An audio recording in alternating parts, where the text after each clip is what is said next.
Hi there. Welcome to Bible/Chat. We've been chatting about missions, Yes, we have, actually, yeah. and the biblical basis for missions. Yep. Yeah. Did you just choke on your own tongue there? You're like, oh. Okay, so we're talking about missions, and that sort of we've been talking how missions is from church to church. Yeah. And how That was then the very first one, I think. Yeah. and that idea, and then we were talking about how a guy who wants to be a missionary should plug into a local church, Yeah. be connected. So this kind of sort of led to another question, which is, Yep. does every Christian need to be part of a local church? Or is there such a thing as a person who says, like, hey, I'm a Christian, I believe in Jesus, I love him, I go to 3 different churches, this one has a really good preacher, this one I like their men's Bible study, and over here I like the, whatever, and kind of bouncing around to different places. Yeah. Or should a Christian be part of a local congregation? Of one congregation and be faithful to that.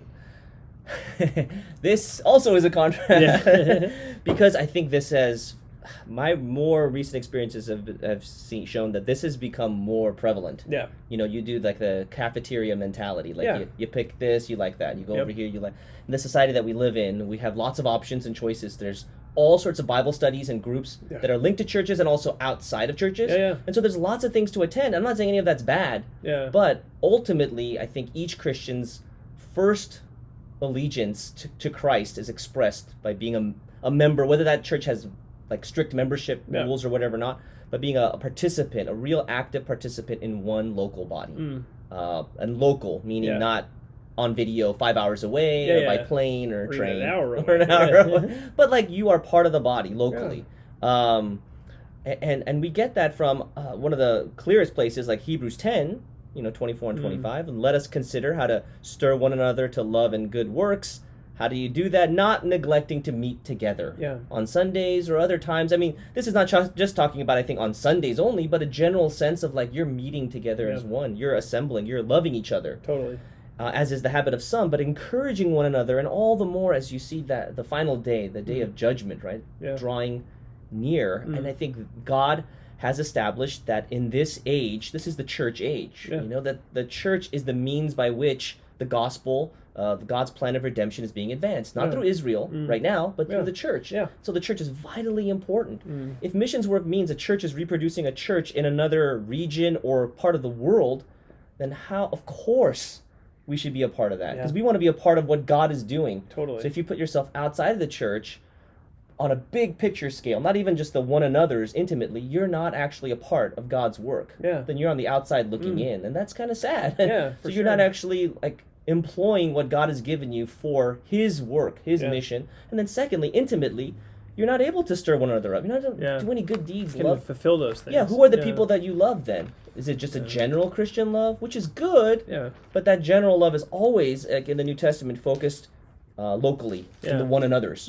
Like how can you do the one another of like giving someone a meal, loving someone, forgiving someone, teaching someone, unless they're right next to you? Totally. You can't do that. And I think you get evidences of that all over the place because there's so many one another type of texts, right? There's like 30-something one another's, I think.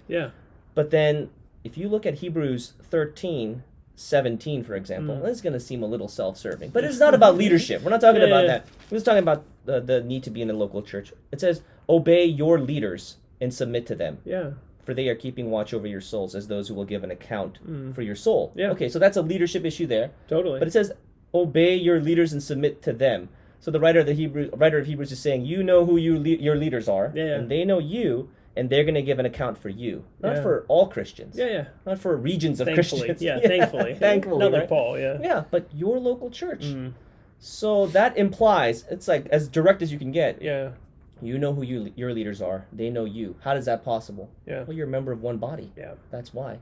So there's a global body, the universal church, but then each of those is manifested in the church at Ephesus and the church at Corinth and Colossae, etc., etc. So I would say absolutely 100%.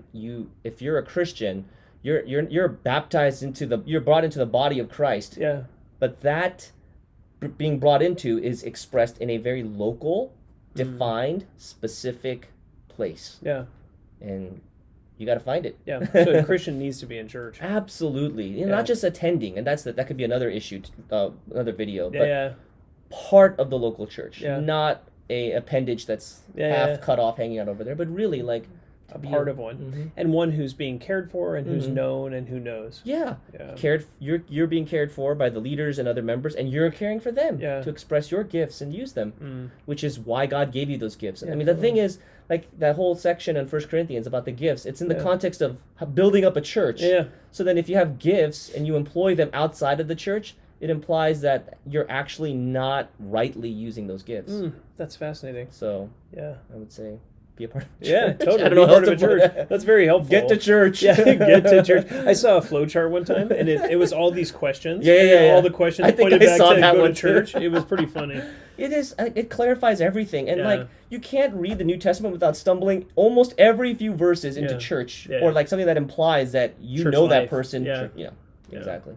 That's so good. Yeah, it's almost like the apostles assumed that this was the case. Yeah, and then it's commanded as well. But I mean, they even just assume that everyone is doing this. Exactly. Yeah, they don't even have to say it. Appoint elders in every city. Right, the verse you read a few videos ago in Titus. Well, what does that mean? There's churches in every city on the island of Crete. Yeah. Who need leaders. Yeah, it's not just one big church, city church. Everyone on Crete is going to, absolutely. So I would say, God's intention is just that we would all be active, vital members of a local church. Okay, that's awesome. Well, good. Thank you very much. Hope that's clarifying. And then next time we'll talk more. Maybe some other questions about church. That too. Like, what about a person who can't attend for various reasons? Doesn't matter. Things like church. That. Just get to church. I'm just kidding. Drag yourself just there. Kidding, guys. Yeah. All right, very good. Well, thanks so much. Hope that's helpful for you, and we'll see you next time.